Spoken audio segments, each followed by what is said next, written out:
Hello students, এডুমান্ত্র YouTube চ্যানেলের আরও একটা ইম্পর্টেন্ট এবং ইনফরমেটিভ সেশনে তোমাদেরকে মোস্ট ওয়েলকাম। চলছিল আমাদের West Bengal geography series. West বেঙ্গলের বিভিন্ন টপিক নিয়ে, যেরকম ফিজিওগ্রাফি, রিভার, ওয়াইল্ড লাইফ, এগুলো নিয়ে আমি কিন্তু ডিটেলসে ভিডিও এই এডুমান্ত্র ইউটিউব চ্যানেলে করেছি এবং তোমাদেরকে রিকোয়েস্ট করব তোমরা যারা সেই আগের ভিডিওগুলো দেখোনি এখনও, তারা কিন্তু অবশ্যই সেগুলো দেখে নিও। সেখান থেকে কিন্তু প্রচুর ইনফরমেশান তোমরা জানতে পারবে, যেগুলো কিন্তু আগামী দিনে যে কম্পিটিটিভ এক্সামগুলো হতে চলেছে তার জন্য ভেরি মাচ ইম্পর্ট্যান্ট। এবং তোমরা সেই ভিডিওগুলো দেখে গেলে অনেক কোশ্চেন কিন্তু সেখান থেকে কমন পাবে ওয়েস্ট বেঙ্গল জিওগ্রাফি রিলেটেড। তাই অবশ্যই সেগুলো দেখে নিও এবং কমেন্ট করে জানিও যে তোমরা নতুন কিছু শিখতে পারলে কিনা, জানতে পারলে কিনা সেই ভিডিওগুলো থেকে।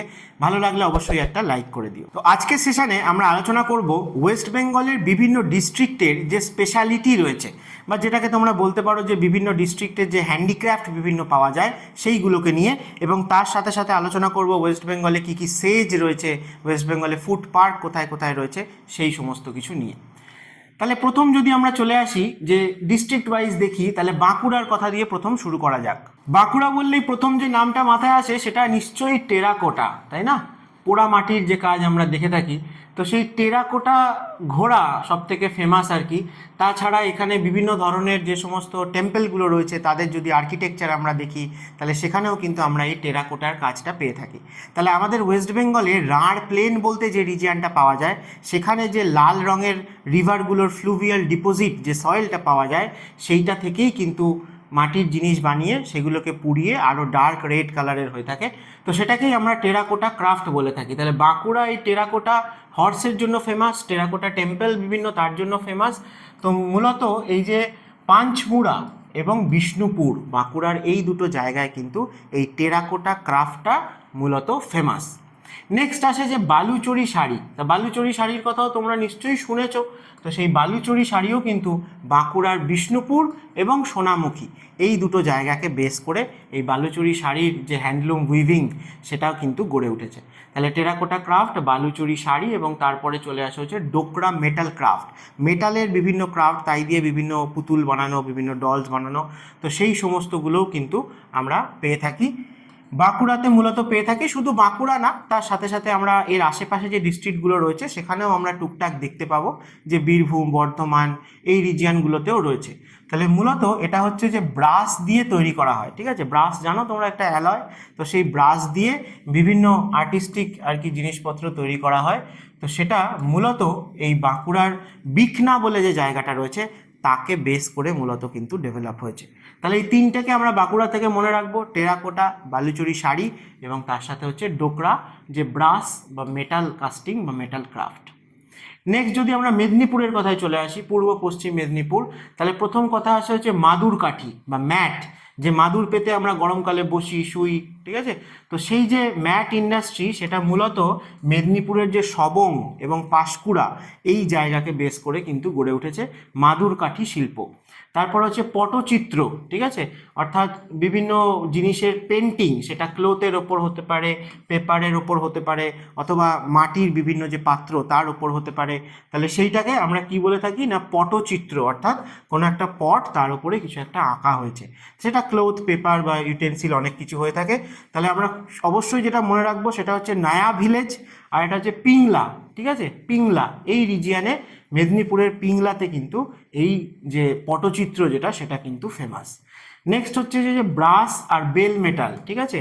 তো ঘাটাল, খড়গপুর এই যে রিজিয়ানগুলো মেদিনীপুরের, সেই জায়গায় আমরা দেখতে পাবো যে ব্রাশ এবং বেল মেটাল দিয়েও কিন্তু বিভিন্ন ইউটেন্সিল এবং বিভিন্ন হ্যান্ডিক্রাফট বানানোর একটা প্রচলন রয়েছে। নেক্সট হচ্ছে বীরভূম। বীরভূম শান্তিনিকেতন, তাহলে কাঁথা স্টিচ, ঠিক আছে? কাঁথা স্টিচ যে এমব্রয়ডারি, অর্থাৎ শাড়ি হতে পারে, টেক্সটাইল হতে পারে, চাদর হতে পারে, এই সমস্ত কিছুর ওপরে হাতে সেলাই করে যে কাজ, ঠিক আছে? তো সেটাকে আমরা কাঁথা স্টিচ বলে থাকি। তো সেটা মূলত আমরা শান্তিনিকেতন এবং তার আশেপাশে রিজিয়ানে বেশি দেখতে পাই। অর্থাৎ আমরা বলতে পারি যে বোলপুর, শান্তিনিকেতন এবং তার সাথে সাথে বীরভূমের যে ইলামবাজার সেই রিজিয়ানেও কিন্তু এই কাঁথা স্টিচ যে শিল্প সেটা দেখতে পাওয়া যায়। নেক্সট হচ্ছে শান্তিনিকেতনকে বেস করে যদি আমরা দেখি, তাহলে আর্টিস্টিক বিভিন্ন লেদার প্রোডাক্ট, লেদার গুডস, ঠিক আছে? তো সেগুলোও কিন্তু আমরা দেখতে পাই, যে বিভিন্ন ব্যাগ বলো, ওয়ালেট বলো, বিভিন্ন টাইপের ঝোলা শান্তিনিকেতন স্টাইল, ঠিক আছে? তো সেইগুলোর কিন্তু মানে লেদার প্রোডাক্ট, বিভিন্ন আর্টিস্টিক লেদার গুড, এটাও কিন্তু বীরভূমে শান্তিনিকেতনকে বেস করে হয়েছে। এবং আরও একটা জিনিস, সেটা হচ্ছে উড কার্ভিং। যেহেতু আমরা দেখব যে এই রিজিয়ানগুলো একটু প্ল্যাটু রিজিয়ানের দিকে যাচ্ছে, সেখানে প্রচুর পরিমাণে ফরেস্ট রয়েছে, তো সেই যে উড, সেই উড থেকে বিভিন্ন কিন্তু আর্টিস্টিক জিনিস বানানো, বিভিন্ন হ্যান্ডিক্রাফট বানানো, তো সেইগুলোও কিন্তু আমরা বীরভূমে দেখতে পাই। নতুন গ্রাম বলে একটা জায়গা রয়েছে, সেখানে মূলত এরকম ডেকোরেটিভ জিনিসপত্র কাঠ দিয়ে তৈরি করা হয়ে থাকে। নেক্সট আসো নদিয়া। নদিয়া বলতেই মাথায় আসে কি না, শান্তিপুর ফুলিয়া, তাই তো। কেন বিখ্যাত না, তাঁত শিল্প, ঠিক আছে। এই যে তাঁত এবং কটন যে হ্যান্ডলুম, সেটা মূলত আমরা নদিয়া ডিস্ট্রিক্টের মধ্যে শান্তিপুর এবং ফুলিয়া এই দুটো জায়গায় সব থেকে বেশি দেখতে পাই। এছাড়া নদিয়ার ডিস্ট্রিক্ট টাউন হচ্ছে কৃষ্ণনগর। সেই কৃষ্ণনগর ফেমাস কেন না, বিভিন্ন রিয়েলিস্টিক যে ক্লে ডল বা ক্লে ফিগার, মাটির পুতুল, ঠিক আছে, দেখলে মনে হবে একদম রিয়েল, তো সেই রকম জিনিসপত্র আমরা কিন্তু কৃষ্ণনগরে পেয়ে থাকি। কৃষ্ণনগরে তৈরি হয়, স্পেশালি যে গ্রামটা বা যে জায়গাটায় তৈরি হয় তার নাম হচ্ছে ঘূর্ণি। তাহলে নদিয়াকে এই দুটো জিনিস আমরা মনে রাখবো, একটা হচ্ছে তাঁত, কটন টেক্সটাইল, যেখানে ঘরে ঘরে আর কি তাঁত কল ছিল একটা সময়, শান্তিপুর ফুলিয়া, এবং তার সাথে কৃষ্ণনগরে হচ্ছে ক্লে ডল বা বিভিন্ন ক্লে দিয়ে স্কাল্পচার বানানো, ঠিক আছে।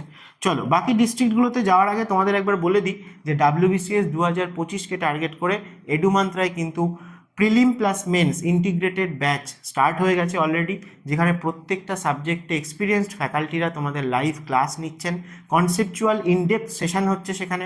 তোমরা ক্লাস নোট বা স্টাডি মেটেরিয়াল তো পেয়েই যাবে, তার সাথে সাথে পেয়ে যাবে এই লাইভ ক্লাসগুলোর রেকর্ডিংয়ের সুবিধা, অর্থাৎ তোমরা চাইলে আগে হয়ে যাওয়া ক্লাসগুলো পরেও যখন ইচ্ছে দেখতে পারবে।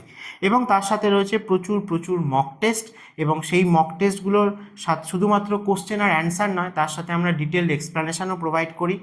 এবং এডুমান্ত্রায় একটা কমপ্লিট WBCS প্রিপারেশান নিলে তোমার কিন্তু 25,000-এরও বেশি MCQ এখান থেকেই সলভ করা হয়ে যাবে। তার সাথে সাথে তোমরা পেয়ে যাবে প্রিভিয়াস ইয়ার যে WBCS কোশ্চেন, তারও কিন্তু ডিটেলড অ্যানালিসিস অ্যান্ড এক্সপ্লেনেশন। তো তোমরা যারা যারা সিরিয়াসলি WBCS 2025কে পাখির চোখ করছো, তারা ইন্টারেস্টেড থাকলে অবশ্যই এডুমান্ত্রার সাথে যোগাযোগ করো। এবং এর পাশাপাশি WBCS 2024 যে মেন্স এক্সাম হতে চলেছে, এবছরেই হয়তো হবে শেষের দিকে, তাহলে তাকে ফোকাস করেও কিন্তু স্পেশাল ব্যাচ এডুমান্ত্রায় শুরু হয়ে গেছে অলরেডি। সেখানে কিন্তু মেন্সের যে ইম্পর্টেন্ট টপিকগুলো, সেগুলোকে ফোকাস করে ডিটেলসে লাইভ ক্লাস হচ্ছে, প্লাস রেকর্ডিংয়ের সুবিধাও পাবে। তাছাড়া ল্যাঙ্গুয়েজ পেপার, বেঙ্গলি ইংলিশের ওপরও কিন্তু তোমরা লাইভ ক্লাস, প্র্যাকটিস সেশন, মানে answer writing, sample answer, copy correction, এই সুবিধাগুলোও কিন্তু এখানে পেয়ে যাবে। এবং তার সাথে মেন্স রিলেটেডও কিন্তু প্রচুর মক টেস্ট তোমরা পাবে, যেগুলো আমরা কিন্তু ডিটেলড এক্সপ্লেনেশনের সাথে অ্যান্সার তোমাদেরকে প্রোভাইড করছি। তো সেখান থেকে তোমাদের কিন্তু প্রিভিয়াস ইয়ারও ভালো করে সলভ হয়ে যাবে, গোটা সিলেবাসটাও কমপ্লিট হয়ে যাবে। তার সাথে সাথে এই এক্সপ্লেনেশনগুলো পড়ে গেলে তোমরা কিন্তু প্রচুর কোশ্চেন এখান থেকে কমন পাবে। তাই যারা যারা ভাবছো যে এবারে 2024-এর প্রিলিমিনারি তোমার যা কাট অফ আসছে সেই তুলনায় ক্র্যাক হয়ে যাবে, তাহলে তারা মেন্সের প্রিপারেশান নাও, এবং যদি ইন্টারেস্টেড থাকো অবশ্যই এডুমান্ত্রার সাথে কন্ট্যাক্ট করো। চলো আমরা আমাদের টপিকে ফিরে আসি। নেক্সট চলে আসি আমরা হুগলি। হুগলিতেও আমাদের দেখব যে তাঁত শিল্পটা কিন্তু শুধুমাত্র শান্তিপুর, ফুলিয়া, নদিয়া নয়, হুগলিতেও রয়েছে। হুগলির ধনেখালি, এই ধনেখালি বা ধনিয়াখালি, এটা কিন্তু খুব ফেমাস ধনেখালি শাড়ি, এবং বেগমপুরি শাড়ি, খুব লাইট ওয়েট হ্যান্ডলুম, এটাও বেগমপুর বলে একটা জায়গা আছে হুগলিতে, সেই জায়গায় মূলত তৈরি হয়। তাহলে হুগলিতে ধনিয়াখালি আর বেগমপুরি, এই দু টাইপের শাড়ির কথা আমরা মনে রাখবো। নেক্সট আসো পুরুলিয়া। পুরুলিয়া মানেই ছৌ নাচ, তাই তো। তাহলে ছৌ নাচের যে মুখোশ তৈরি হয়, তোমরা নিশ্চয়ই সবাই দেখেছো, তো সেই ছৌ নাচের মুখোশ তৈরি হয়, এবং এটা একটা ট্রাইবাল ডান্স, পুরুলিয়ার খুবই ফেমাস হয়েছে। এবং সেখানে সেটা কোথায় মূলত বেস করে হয়েছে না, সেটা হচ্ছে অযোধ্যা হিলসের কাছে আমরা বাঘমুন্ডি একটা জায়গা পাই, এবং তার কাছে একটা ভিলেজ রয়েছে যার নাম চড়িদা। এই চড়িদা ভিলেজ বাঘমুন্ডির কাছে পুরুলিয়া অযোধ্যা পাহাড়ে রয়েছে। সেই চড়িদা গ্রামটাই কিন্তু এই ছৌ নাচের মুখোশ তৈরি করার জন্য বিখ্যাত, ঠিক আছে, সেটা অবশ্যই মনে রাখবে। তাছাড়া হচ্ছে লাক্ষার কাজ, ল্যাক, এই লাক্ষা থেকে কিন্তু বিভিন্ন টাইপের মূলত যেমন চুড়ি তৈরি করা হয়, বা বিভিন্ন আর্টিফ্যাক্ট আর কি, হ্যাঁ, বিভিন্ন ক্রাফটিং, এই সমস্তগুলো কিন্তু হয়ে থাকে। তাহলে বালারপুর আর ঝালদা এই দুটো পুরুলিয়াতেই রয়েছে, অযোধ্যা হিলসের আশেপাশের রিজিয়ারে, বলরামপুর এবং ঝালদা, এই দুটো জায়গা কিন্তু ফেমাস এই লাক্ষা রিলেটেড যে সমস্ত ক্রাফটিং হয়ে থাকে, অথবা লাক্ষাকে প্রথমে এক্সট্র্যাক্ট করা, সেটাকে প্রিপেয়ার করা, তারপরে সেটা দিয়ে জিনিস বানানো, এই সবটাই কিন্তু পুরুলিয়াকে বেস করেই হয়ে থাকে। নেক্সট আসে হচ্ছে মুর্শিদাবাদ। মুর্শিদাবাদ বললেও শাড়ির কথা আসবে না, সিল্ক, ঠিক আছে। এবার তোমরা এখানে মনে রাখবে যে মালদা কিন্তু সেরিকালচারের জন্য ফেমাস, অর্থাৎ রেশমের যে গুটি চাষ করা হয় সেটা কিন্তু মূলত মালদায় হয়ে থাকে। মুর্শিদাবাদে কিন্তু অ্যাকচুয়ালি বিভিন্ন সিল্কের শাড়ি প্রিন্টিং বা ম্যানুফ্যাকচারিং হয়ে থাকে, প্রোডাকশান হয়ে থাকে। এবং দেখবে মসলিনের কথা যদি বলা হয় তাহলে শুধুমাত্র স্পেশালি মুর্শিদাবাদের কথাই নাম আসে। মুর্শিদাবাদ হচ্ছে ফেমাস ফর মসলিন শাড়িজ, ঠিক আছে। তো খাগড়া, ইসামপুর, জিয়াগঞ্জ এই যে জায়গাগুলো রয়েছে সেই জায়গাগুলোতে আমরা সিল্ক হ্যান্ডলুম বা মুর্শিদাবাদের যে সিল্ক যাকে আমরা মসলিন বলি সেইটা আমরা দেখতে পাবো। আর আরেকটা জিনিস হচ্ছে শোলার কাজ। শোলার কাজ মানে তোমরা জানো যে বিভিন্ন কিছুর ওই যে মুকুট তৈরি হয় বা আমাদের টোপর তৈরি হয়, ঠিক আছে। তো এই যে শোলার কাজ, শোলার বিভিন্ন আর্টিফ্যাক্ট, সেগুলো আমরা কিন্তু পাবো কোথায় না মুর্শিদাবাদে। অনেক সময় এটাকে বেঙ্গলস আইভরি বলা হয়ে থাকে, মানে হাতির দাঁতের কাজ করলে যেরকম তৈরি হয়, তো শোলার কাজও করলেও যেহেতু এটা একদম ফ্রেশ মানে হোয়াইট কালারের হয়ে থাকে এবং স্পঞ্জি, খুবই নরম। এবং শোলা কিন্তু এক ধরনের ঘাস, যেটা কিন্তু মূলত এই যে লো ল্যান্ড বা ওয়াটার লগিং যে রিজিয়ান মানে ওয়েটল্যান্ড যে রিজিয়ান বা পিটি বা মার্শি সোয়াম্পি রিজিয়ান আমরা যাকে বলি, সেরকম জলা জায়গায় কিন্তু এই শোলা ঘাস জন্মায় এবং সেখান থেকেই কিন্তু বিভিন্ন শোলার কাজ আমরা দেখতে পাই, যেটা মূলত এই মুর্শিদাবাদে হয়ে থাকে, যার মেন সেন্টার হচ্ছে কুমারপুর, মুর্শিদাবাদের কুমারপুর। আচ্ছা, নেক্সট যদি মালদা এবং দিনাজপুরের কথায় আসো তাহলে সেখানে আমরা দেখব যে জুট থেকে বিভিন্ন প্রোডাক্ট, জুটের প্রোডাক্ট, চটের প্রোডাক্ট আর কি। তো হোমমেড বিভিন্ন ম্যাট বলো, ব্যাগ বলো, তারপরে রোপস, বিভিন্ন টাইপের দড়ি, এই সমস্তগুলো কিন্তু মালদায় তৈরি হয়। মালদার মূলত কালিয়াচক এবং ওল্ড মালদা এই দুটো জায়গাকে বেস করে আমরা এটা দেখতে পাবো। নেক্সট হচ্ছে উডেন মাস্ক, ঠিক আছে, কাঠের তৈরি বিভিন্ন আর কি মুখোশ, ঠিক আছে, যাকে গাম্ভীরা বলা হয়ে থাকে, সেটাও কিন্তু আমরা দক্ষিণ দিনাজপুরের এই যে কুশমান্ডি এই জায়গাটাকে বেস করে দেখতে পাবো যে এইখানে কিন্তু খুব ফেমাস। তো সেই সমস্ত মুখোশগুলো দিয়ে বিভিন্ন যে ট্রাইবাল ডান্স বা ফোক ডান্স, ঠিক আছে, সেইগুলোর ক্ষেত্রে ইউজ করা হয়ে থাকে। নেক্সট আসে যে সাউথ চব্বিশ পরগনা। সাউথ চব্বিশ পরগনার ক্ষেত্রে যদি বলো তাহলে সেক্ষেত্রে হ্যান্ডিক্রাফট খুব একটা নেই, কিন্তু জয়নগরের মোয়ার কথা তোমরা হয়তো সবাই শুনেছো। এই জয়নগর জায়গাটা কিন্তু সাউথ চব্বিশ পরগনায় রয়েছে এবং সেখানে এই মোয়া তৈরি করাটা একটা অ্যাগ্রো বেসড ইন্ডাস্ট্রি হিসেবে তোমরা বলতে পারো।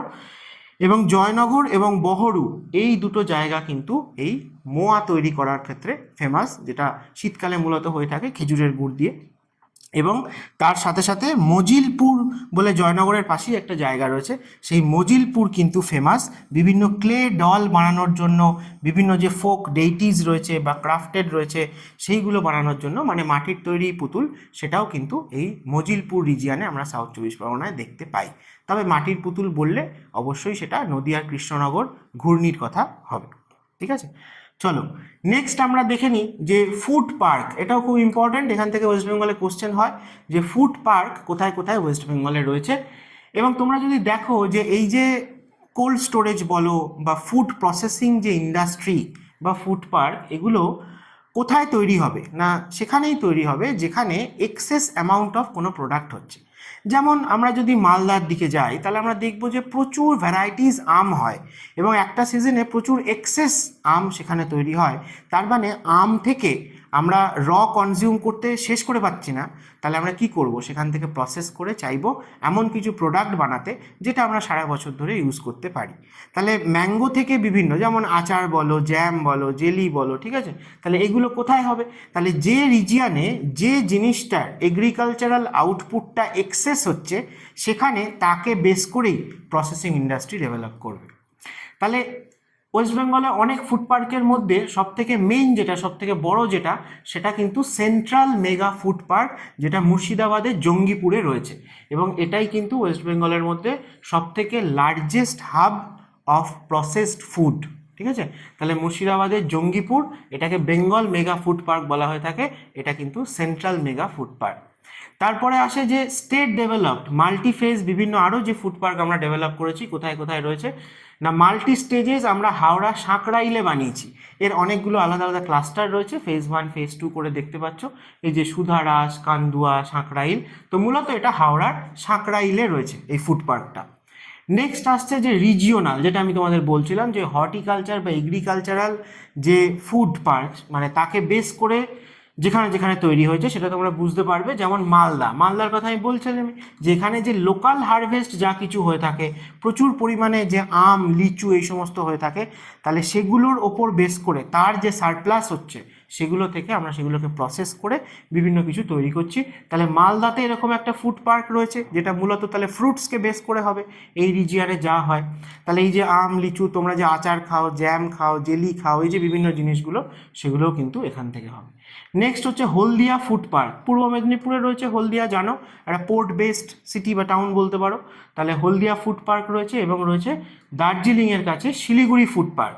তাহলে দার্জিলিংয়ের কাছে যেগুলো রয়েছে সেগুলো তাহলে কিসের ওপর বেস করে হবে না, মূলত হচ্ছে টি, প্যাকিং অফ টি, ডিফারেন্ট টাইপের প্যাকেজিং, বিভিন্ন ভ্যারাইটি, তার উপর বেস করে হবে। এছাড়া এই যে মাউন্টেনিয়াস বা হিলি রিজিয়ানটাতে যে সমস্ত ফ্রুটস হয়ে থাকে বা নাটস হয়ে থাকে, সেই সমস্তগুলো, যেমন পাইনাপেল, এটা আমাদের নর্থ বেঙ্গলের দিকে বেশি হয়ে থাকে, তাহলে তাকে বেস করে যদি বলো প্রসেসিং ইন্ডাস্ট্রি, তাহলে সেটা এই রিজিয়ানে নর্থ বেঙ্গলে পাওয়া যাবে। ঠিক আছে, তো এইভাবে তোমরা রিলেট করতে পারবে যে ওয়েস্ট বেঙ্গলের কোন রিজিয়ানে কোন জিনিসটা বেশি হয়, তাকে বেস করে সেখানে ফুড প্রসেসিং ইন্ডাস্ট্রি হবে। এছাড়া ফিশিং বা ফিশারিজকে ডেভেলপ করে, ওয়েস্ট বেঙ্গলের তো নাম রয়েছে, মানে সব থেকে বেশি ফ্রেশ ওয়াটার ফিশ প্রোডাকশনও করে, কনজিউমও করে নেয়। ঠিক আছে, তাছাড়া আমাদের যেহেতু কোস্ট লাইন রয়েছে বা সুন্দরবনের রিজিয়নে যদি দেখো, তাহলে মেরিন ফিশিংটাও কিন্তু ডেভেলপ করেছে। তাই ফিশ এবং মেরিন ফিশকে বেস করে, মানে fresh water fish and marine fish দুটোকেই বেস করে আমরা এরকম কিছু প্রসেসিং ইন্ডাস্ট্রি বানিয়েছি। তাহলে ম্যাক্সিমাম তোমরা সেই জন্য দেখতে পাবে কোথায় রয়েছে, দেখো সাউথ 24 পরগনা এবং পূর্ব মেদিনীপুর। ঠিক আছে, তাহলে আমাদের এই ডেল্টা রিজিয়ানেই আমরা ফ্রেশ ওয়াটার ফিশটাও বেশি পাই, প্লাস মেরিন ফিশিংটাও আমরা এখানে পেয়ে থাকি। তো এরকম কিছু জায়গার নাম তোমরা মনে রাখবে, যেমন চকগড়িয়া, এটা কলকাতার সাউদার্ন সাইডেই রয়েছে, সুলতানপুর ফুড পার্ক, কাকদ্বীপ এবং শঙ্করপুর পূর্ব মেদিনীপুর, এখানে কিন্তু শুটকি মাছও প্রচুর পরিমাণে আর কি বানানো হয়ে থাকে। তা ড্রাই ফিশ যেটা, সেটাও কিন্তু এই শঙ্করপুরকে বেস করে ডেভেলপ করেছে। তাহলে এটা তোমরা রিলেট করতে পারবে অবশ্যই যে কোন রিজিয়ানে কী ফুড পার্ক কার ওপর বেস করে। আর মেন যেগুলো রয়েছে আমাদের জঙ্গিপুর, সাঁকরাইল বা মালদা, শিলিগুড়ি, হলদিয়া, এগুলোর কথা আমরা অবশ্যই মনে রাখবো, এগুলো থেকে কিন্তু কোশ্চেন করা হয়। ঠিক আছে, চলো নেক্সট আমরা সেজ কী রয়েছে ওয়েস্ট বেঙ্গলে দেখার আগে তোমাদেরকে বলে দিই যে WBCS মেন্স 2024কে ফোকাস করে কিন্তু এডুমান্ত্রা নিয়ে এসছে একটা দারুণ ইনিশিয়েটিভ, যেখানে প্রত্যেকটা জেনারেল স্টাডিজের সাবজেক্টের ওপর 15টা করে কিন্তু আমরা উইকলি মক কন্ডাক্ট করছি, এবং এই 15টা মকের মধ্যে কিন্তু গোটা সিলেবাসটাকে ভালো করে কভার করা হচ্ছে। এবং এই মকগুলোর শুধুমাত্র কোশ্চেন আর অ্যান্সার প্রোভাইড করা হচ্ছে তাই নয়, তার সাথে ডিটেলড এক্সপ্লানেশান দেওয়া হচ্ছে, যে এক্সপ্লানেশানগুলো বানানো হচ্ছে তোমাদের শুধুমাত্র সিলেবাস থেকে নয়, বাকি WBCS এর প্রিভিয়াস ইয়ারে কী কী কোশ্চেন এসছে, বা অন্যান্য স্টেট PSCতে সেই টপিক থেকে কী কোশ্চেন এসছে, এবং current issues, recent current affairs যা যা কিছু ঘটছে সেগুলো দিয়েই কিন্তু এই এক্সপ্লানেশানগুলো বানানো। তাই তোমরা যদি এই টেস্টগুলোকে দাও, তাহলে একদিকে যেমন তোমাদের পুরো সিলেবাসটা পড়ে পরীক্ষা দিচ্ছ তোমরা, সেটাও কভার হচ্ছে, প্লাস এই এক্সপ্লানেশানগুলো পড়ে গেলে তোমরা এখানেও তোমাদের পুরো সিলেবাসটা রিভিশন হচ্ছে, including current affairs, including previous years. এবং তার সাথে সাথে ডেলি 2টো করে মক টেস্ট রয়েছে, অর্থাৎ মেন্সের যে অভ্যেসটা আমাদের করা দরকার, ডেলি 2টো করে পেপার থাকে, সেটাও কিন্তু তোমরা রেগুলার মক টেস্টের মাধ্যমে সেই অভ্যেসটা তৈরি করে ফেলতে পারো। এবং এটা 75 ডেজের একটা প্ল্যান রয়েছে। তো history, geography, polity, economy, science, GK, current affairs, এগুলোর ওপর তো 15টা করে সেট থাকছেই, তার সাথে সাথে ম্যাথের 15টা এবং GI এর 15টা ফ্রি প্র্যাকটিস সেটও কিন্তু তোমরা পেয়ে যাবে। অলমোস্ট 6000, মোর দ্যান 6000 MCQ তোমাদের এখান থেকে কিন্তু সলভ হয়ে যাবে, এবং তোমরা সেগুলো পেয়ে যাচ্ছ মাত্র 2499-এ উইথ ডিটেলড ইলাবোরেট এক্সপ্লানেশন। তা তোমরা যদি ইন্টারেস্টেড থাকো যে মেন্সের আগে নিজেদের প্রিপারেশানকে আরও বেটার করে নেওয়া, তাহলে অবশ্যই এডুমন্ত্রার সাথে কন্ট্যাক্ট করো। এবং পাশাপাশি কেউ হয়তো চাইছো যে ডেসক্রিপটিভ পেপারটাকে আরও বেটার করতে হবে, আরও বেশি স্কোর করতে হবে, তাহলে বেঙ্গলি ইংলিশ ডেসক্রিপটিভ, এবং এটা শুধুমাত্র WBCS-এ আছে তাই নয়, মিসলেনিয়াস, ক্লার্কশিপ, এই পরীক্ষাগুলোর মেন্সেও কিন্তু থাকে। তো সেই জন্য আমরা 3 মাসের একটা কিন্তু ওয়ার্কশপ নিয়ে এসেছি, যেখানে বেঙ্গলি ইংলিশ এর ওপরে লাইভ ক্লাস তোমরা পাবে 15টা মতো, এবং সেই ক্লাসে তো ডিসকাস করে দেওয়াই হবে যে প্রত্যেকটা রাইটিংয়ের কী ফরম্যাট রয়েছে, কী রুলস রেগুলেশন রয়েছে। তাছাড়া তোমাদের এভরি উইক কোশ্চেন দেওয়া হবে প্র্যাকটিসের জন্য, তোমরা খাতা সাবমিট করলে সেগুলো কারেকশন করা হবে সিনসিয়ারলি এবং স্যাম্পল অ্যান্সারও প্রোভাইড করা হবে। তাহলে সামান্য মান্থলি ফিস বা কোর্স ফিজের বিনিময়ে তোমরা কিন্তু এই ল্যাঙ্গুয়েজ পেপারের ওপরও ওয়ার্কশপটাও অ্যাভেল করতে পারো। যদি ইন্টারেস্টেড থাকো তাহলে অবশ্যই এডুমান্ত্রার সাথে যোগাযোগ করো আরও ডিটেলসে জানার জন্য। চলো আমরা টপিকে ফিরে আসি। লাস্ট যেটা বলছিলাম, আলোচনা করব যে কতগুলো স্পেশাল ইকোনমিক জোন রয়েছে বা সেজ রয়েছে ওয়েস্ট বেঙ্গলে। ইন্ডিয়ার মধ্যে প্রথম সেজ তোমরা নিশ্চয়ই জানো যে কান্ডালা। ওয়েস্ট বেঙ্গলের মধ্যে প্রথম সেজ হচ্ছে 1984-এ ফলতা। 1984-এ কিন্তু ইন্ডিয়াতে প্রথম মেট্রো রেলওয়ে চালু হয়েছিল কলকাতায়। তো 84-এই ফলতা স্পেশাল ইকোনমিক জোন তৈরি হয় এবং এটা মাল্টি প্রোডাক্ট অর্থাৎ ডিফারেন্ট টাইপের ইন্ডাস্ট্রি কিন্তু এই জোনের মধ্যে রয়েছে।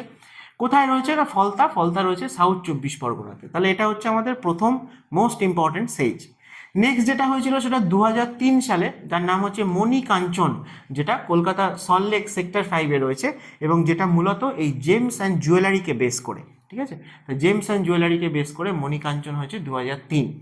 এরপর থেকে আমরা দেখব যে 2005, 6, 7, 8 এই 4 বছরে যে কটা আর সেজ হয়েছে এগুলো সবই কিন্তু আইটি ইন্ডাস্ট্রিকে বেস করে এবং সেই জন্য কলকাতার কাছেই আইটি হাব বলতে যেটা বোঝায় ওয়েস্ট বেঙ্গলের সল্টলেক সেক্টর 5 বা রাজারহাট নিউ টাউন, সেই রিজিয়ানেই কিন্তু এই বাকি সেজগুলো রয়েছে। তো তার মধ্যে আমরা এদের নাম মনে রাখবো, যেমন উইপ্রো সেজ, তো বুঝতেই পারছো উইপ্রো তো আইটি কোম্পানি, আইটিকে বেস। 2006 এই যে ডালমিয়া সেজ কলকাতা আইটি পার্ক, এটা বানতলায় হয়েছে, সাউথ 24 পরগনা বানতলার কাছে হয়েছে। টাটা কনসালটেন্সি টিসিএস, এটা নিউ টাউন রাজারহাটে হয়েছে। এবং ক্যান্ডোর কলকাতায় যে হাইটেক স্ট্রাকচার, এটাও দেখবে আইটিকে বেস করেই হয়েছে। এটা কোথায় না নিউ টাউন রাজারহাটেই রয়েছে। আর ডিএলএফ লিমিটেড সেজ, এটাও কিন্তু আইটিকে বেস করেই হয়েছে এবং নিউ টাউন রাজারহাটেই কিন্তু আমরা পাই। তো এই 7টা এখন প্রেজেন্টলি অপারেশনাল সেজ রয়েছে ওয়েস্ট বেঙ্গলে। ঠিক আছে, চলো আর একটা জিনিস খুব ইম্পর্টেন্ট, এটাও এর সাথে আমি ইনক্লুড করে দিয়েছি কারণ এটা নিয়ে কিন্তু WBCS-এ আগে কোশ্চেন হয়েছে যে ওয়েস্ট বেঙ্গলের মধ্যে লার্জেস্ট এবং most prominent state run arsenic decontamination plant কোথায় রয়েছে, সেটা রয়েছে ফারাক্কাতে। ঠিক আছে, তাহলে এটা আমরা অবশ্যই মনে রাখবো যে ডিকন্টামিনেশন অ্যান্ড পিউরিফিকেশন কার না আর্সেনিকের। ঠিক আছে, এই যে আমাদের ওয়েস্ট বেঙ্গলের ক্ষেত্রে আমরা দেখতে পাই যে গ্রাউন্ড ওয়াটারে আর্সেনিক পলিউশনটা এত বেশি, সেটাকেই ট্রিট করার জন্য সবথেকে বড় প্ল্যান্ট রয়েছে ফারাক্কাতে। এছাড়াও কিছু রিজিওনাল সেন্টার আমরা বিভিন্ন জায়গায় পাবো, নট সো ইম্পর্টেন্ট। ঠিক আছে, তাহলে এই প্ল্যান্টটার মূল কাজ কি না গ্রাউন্ড ওয়াটারটাকে ট্রিট করে এবং সেখানে আর্সেনিকের যে কনসেন্ট্রেশন রয়েছে, যে টক্সিসিটি রয়েছে, যে ইস্যুস রয়েছে, সেগুলোকে সঙ্গে কমব্যাট করার চেষ্টা করে এবং ওয়াটারকে পিউরিফাই করে তারপর সাপ্লাই করার চেষ্টা করে। তো এই যে আর্সেনিক ডিকন্টামিনেশনের বা কন্টামিনেশনের যে প্রবলেমটা, মানে গ্রাউন্ড ওয়াটারে এই যে এত আর্সেনিক কন্টামিনেশন হচ্ছে, সেটা ওয়েস্ট বেঙ্গলের কোন রিজিয়ানে আমরা বেশি দেখতে পাই? তো সেটা হচ্ছে যে রিজিয়ানে গ্রাউন্ড ওয়াটার বেশি অ্যাভেলেবেল রয়েছে, আমরা সেই রিজিয়ানের গ্রাউন্ড ওয়াটারই বেশি ইউজ করেছি, ওয়েস্টেজ করেছি, ওভার ইউজ করেছি। তো সেই কারণে দেখা গেছে যে মূলত গ্রাউন্ড ওয়াটার আমাদের ইজিলি অ্যাভেলেবেল কোথায় না ওয়েস্ট বেঙ্গলের প্লেন রিজিয়ানে। এবং তার মধ্যেও কথা আসে কি না গঙ্গা যে ডেল্টা যে রিজিয়ান, মানে ভাগীরথী হুগলির আশেপাশের যে প্লেন রিজিয়ান বা ডেল্টাইক যে সাউথ বেঙ্গল, সেই জায়গাতেই কিন্তু আর্সেনিক কন্টামিনেশন সব থেকে বেশি। তাই তোমরা মনে রাখবে যে ভাগীরথী হুগলির দুপারে ওয়েস্ট বেঙ্গলের যে ডিস্ট্রিক্টগুলো আছে সেইখানকার গ্রাউন্ড ওয়াটারগুলো কন্টামিনেটেড। তাহলে একদিকে যেমন আমরা মালদা থেকে শুরু করলে মালদা, মুর্শিদাবাদ এবং তারপরে নদিয়া, দুটো 24 পরগনা এদেরকে পাই, তেমনি আবার আরেক পারে আমরা যদি দেখি তাহলে হাওড়া, হুগলি, পূর্ব বর্ধমান, অর্থাৎ ভাগীরথী হুগলির দুপারে যে ডিস্ট্রিক্টগুলো রয়েছে, অর্থাৎ আমাদের দেশের মধ্যে বললে গঙ্গার যেটা ডেল্টাইক যে প্লেন যেটা আমরা ওয়েস্ট বেঙ্গলের মধ্যে পেয়ে থাকি, সেই জায়গাকার গ্রাউন্ড ওয়াটারটাই কিন্তু সব থেকে বেশি আর্সেনিক অ্যাফেক্টেড, আর্সেনিক কন্টামিনেটেড। ঠিক আছে, তো চলো আজকের ভিডিওটা এই অবধিই ছিল। কিছু জিনিস তোমাদের সাথে শেয়ার করলাম যেগুলো থেকে কিন্তু কম্পিটিটিভ এক্সামে কোশ্চেন হয়ে থাকে, WBCS-এ তো অবশ্যই কোশ্চেন হয়। তোমরা যদি ভিডিওটা থেকে কিছু জানতে পারো, নতুন শিখতে পারো, তাহলে অবশ্যই ভিডিওটাতে একটা লাইক করে দিও। আর তোমাদের চেনা জানা বন্ধু বান্ধব যারা কম্পিটিটিভ এক্সামের প্রিপারেশান নিচ্ছে তাদের সাথে শেয়ার করো, যাতে তারাও উপকৃত হতে পারে। এবং আমাদের এডুমান্ত্রা চ্যানেলকে অবশ্যই সাবস্ক্রাইব করে দাও, কারণ বিভিন্ন টপিকের ওপর এরকম ইম্পর্টেন্ট এবং ইনফরমেটিভ ভিডিও তোমরা এডুমান্ত্রা চ্যানেলে কিন্তু পেয়ে যাবে। দেখা হবে আবার নেক্সট ভিডিওতে। আজকের মতো টাটা।